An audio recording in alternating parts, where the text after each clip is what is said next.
Okay, so welcome to this next video on the bus. This is bus number 7, part number 7, sorry. And all we're going to do this week is we're going to be doing stage, I think it's 13, stage 14. So we need to apply some primer to this. We want to paint it, and then we'll put some wood slats in, and we'll sorry, I've just realised a bit I've missed on the sanding. You know, you kind of feel it, and yeah, it wasn't quite flat enough for me. Now the paints that I intended to use were the Occre paints. When I bought this model, they advertised the paints, and I thought, well, you know, Occre model, Occre paints, we'll give them a go. Now these paints vary in price. They're all 30mm apart from the varnish. All the plain colours, for example the white, there's a 30mm bottle for £4.99, which is probably comparable to normal model paints. Then you've got your primer, and this one is called Judea Bitumen. It's a brown, and this one is the primer. These are £6.99 for 30mm, which is a little expensive. I don't know why there's a price difference. Maybe it's to do with the contents. And then you've got the varnish, which is £7.99 for 100mm, and then you've got the silver and the gold, which is £10.99 for 30mm, which is very expensive in my opinion. I just hope they're good. My initial thoughts of them is that they're not really that much special. I've given them a good shake. I put them onto a pot. That's the primer there, that's the bitumen, that's the white, and then I've done a little test, and I've just brush painted them on an inconspicuous area. That's the primer, which doesn't look too bad actually. It seems to have covered it fine. And that's the bitumen. Now that's neat, and that's dilute about 50-50. So I think I will dilute it. But it actually, once you've shaken it, it feels like water in there. So I think that might be airbrush ready. We'll have a look. We'll do our normal thinning. The white I feel is quite useless. That's it there. You know, can you see it? I can see it because I know where I'm looking, but look, it's nothing. And if I get myself a brush, it doesn't look too bad on the palette, but it's just I've always found in the past that whites are quite look, it's just nothing there. But saying that, I am painting it over the bare wood. If you paint it on the actual primer, it shows a little bit better. So I think what I'm going to be doing for the white is I will probably use Stylo-Res white primer, and then we'll have a look at the finish, because I am going to be going over all of it with the varnish. So let's go over to the spray booth and we'll get some primer down. So in this segment I'm laying down the primer, and I am going to be using the Occre primer on this one. This is reference 19142 Occre primer. They have it written in various languages.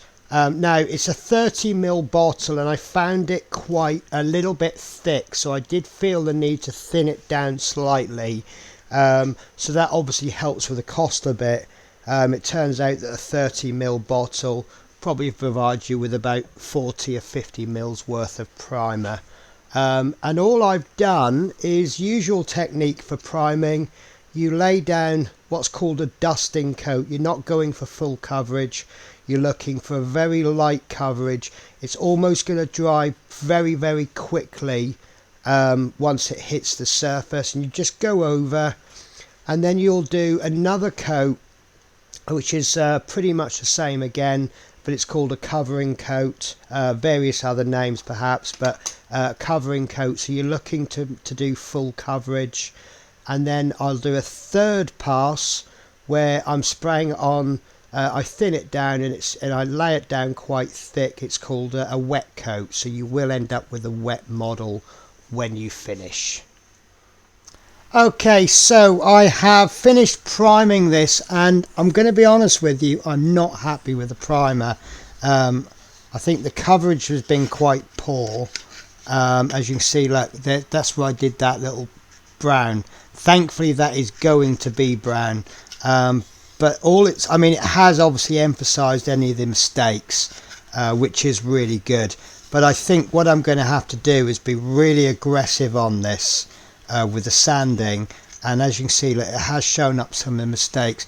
Whether this will actually be seen in the finished model, I'm not sure, but I don't really want to take the chances on it. So all of these little lumps I do want to fill.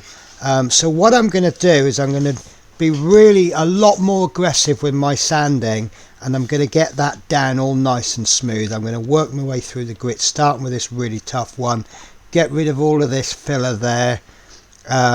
This display sander is no good for this. It's obviously designed for plastic scale model kits where your sanding needs to be perhaps a little bit more delicate. If you're getting in there and doing proper sanding, the only thing you've got is this, or I suppose you could use a proper carpenter's one. But what I'm going to do is I'm going to really get in here and get really aggressive with it, and then fill in all these bits that are obviously going to need to be flat. This bit I'm going to leave because that looks like it's there on purpose. This one, they all need to be, well, I don't know, I'll probably leave the bottom and we'll worry about that one another day. And then I'll get in there with my regular primer, my Stylo-Res, and I think that'll do the job on it. So let's get sanding.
Okay, so I've got about halfway through the filing, sanding, and I am extremely happy with the results. And there's now a lot of areas that I thought would need filling again, but actually have just been sanded out with some real proper hard aggressive sanding. I am absolutely killing. My arm is hurting, and I am so exhausted, but it's really done the job. So I've tried to keep the opposite side not done.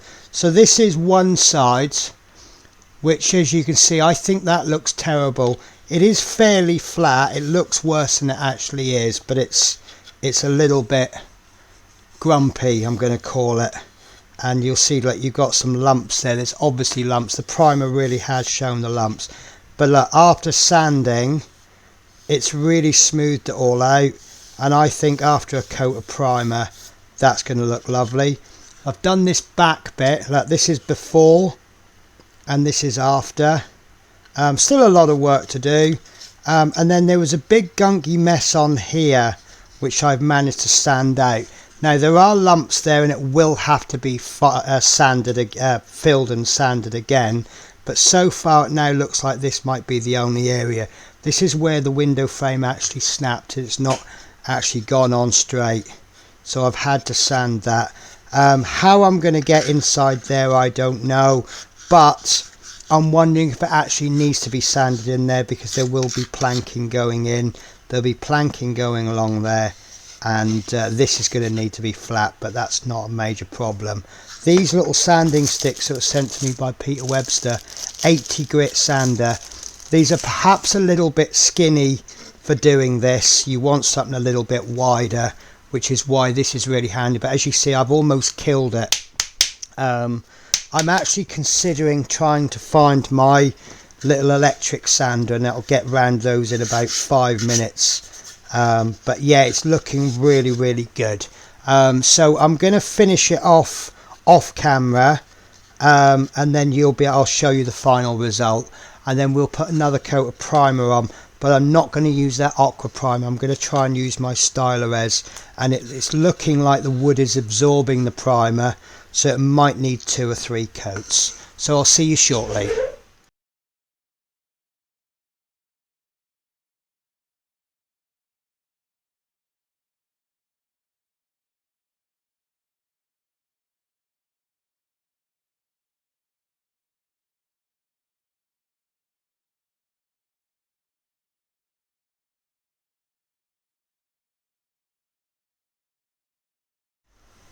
Okay, that I'm really, really happy with.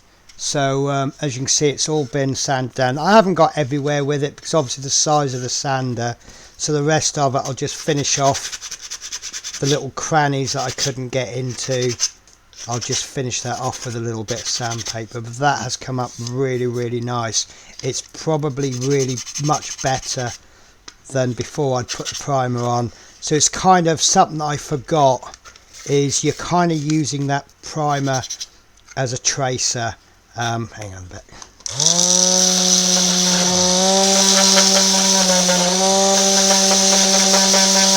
Get the middle of that seat in, and most of it, if it doesn't really need much sanding, I'll just put the I'll just get the shine off it. So there we go. I'm really happy with that. So I think that's going to need filling, so I'll get that filled, but that's only 2 places it needs filling. The rest of it, I think it just needs I forgot to do inside there as well. But you can see how quick it is. So much easier, so much quicker. There we go. I don't think I need to bother too much with the top of the seats, because that's going to have the plank stuck on top of it. And we'll see how it goes once I've filled those little holes. I'll leave it for about 24 hours to dry, and then I'll just sand that off, and I think that'll look really good. Like you can see here where some of these spots here that have been filled, now they've been sanded, that might need another little go. There's a little small hole there. It might be worth my while actually digging into that hole and then filling it. We'll see how it goes. What's that filled up with? That's not meant to be there. That certainly is not meant to be there. That is meant to be a hole, and that's always been a hole. That's interesting. Not noticed that before. Let's see if I can get that out with a knife. This is my so-called awesome knife. It's not doing the job. That looks like it's filled with wood. Don't tell me I've missed that all this time.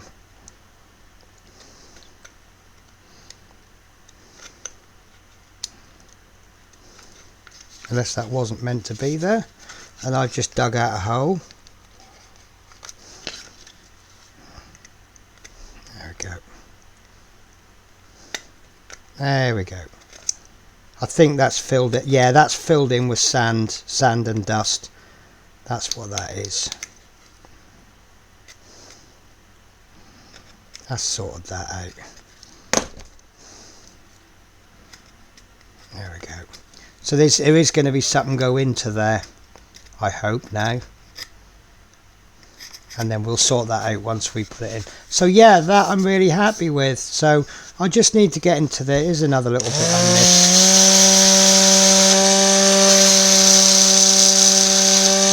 So maybe this primer is actually pretty good as a first shot primer, because it's coming up all shiny and then you're looking at sanding it all down. I don't know if I just reinvented a technique that I should have been doing anyway.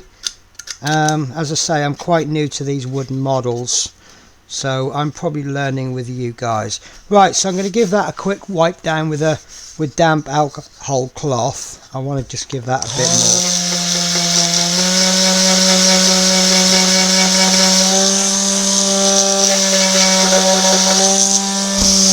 There we go. And then I'll get that filling done, and then that'll get left for 24 hours.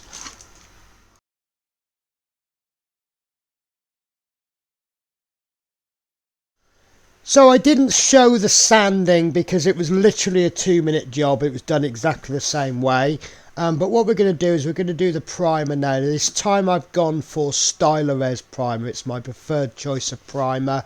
Now I didn't have any grey primer, so what I did is I've just mixed up some black and some white primer.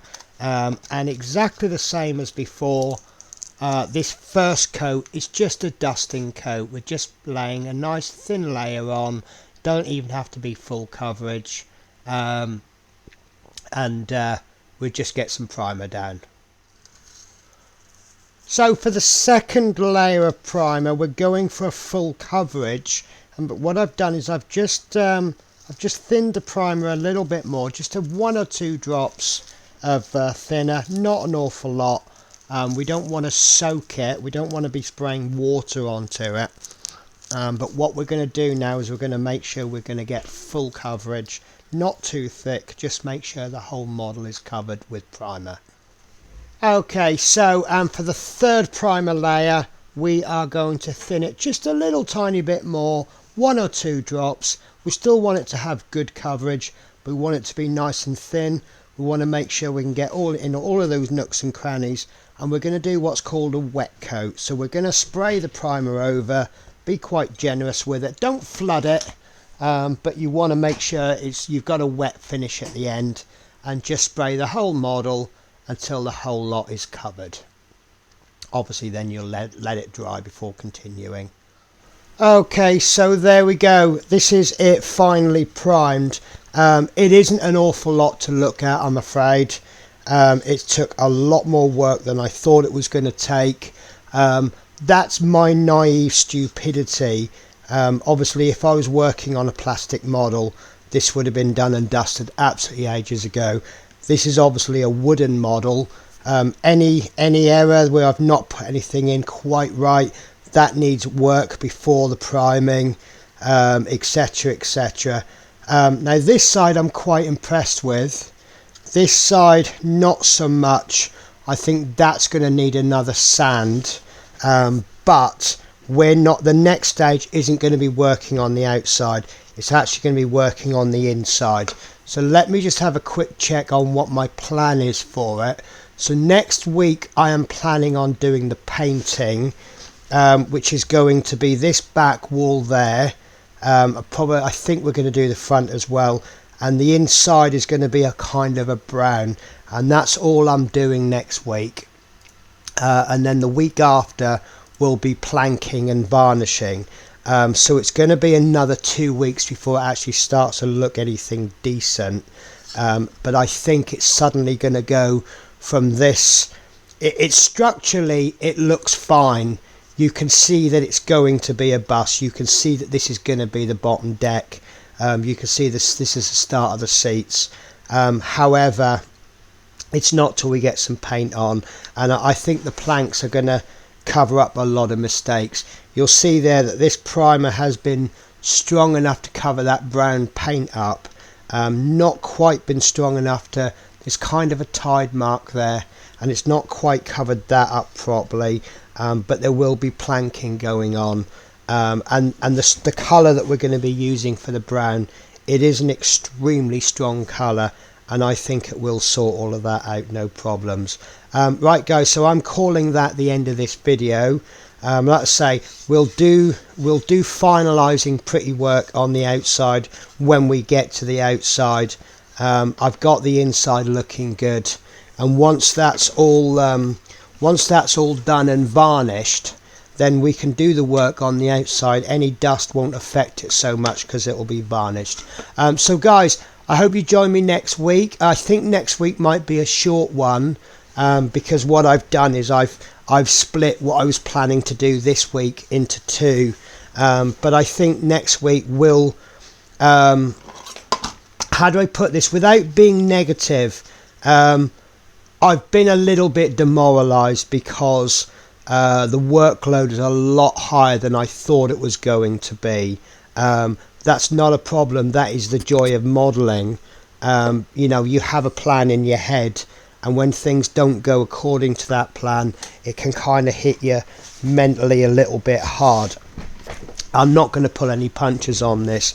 I'm going to tell you the good, the bad and the ugly. I'm still confident it'll come out a really, really good model. But right now I'm like, that was an awful lot of effort for what I've produced. But, you know, that's modeling. So hopefully, guys, next week we'll have something a little bit more pretty. So I hope you join me then. Take care, guys. Bye-bye.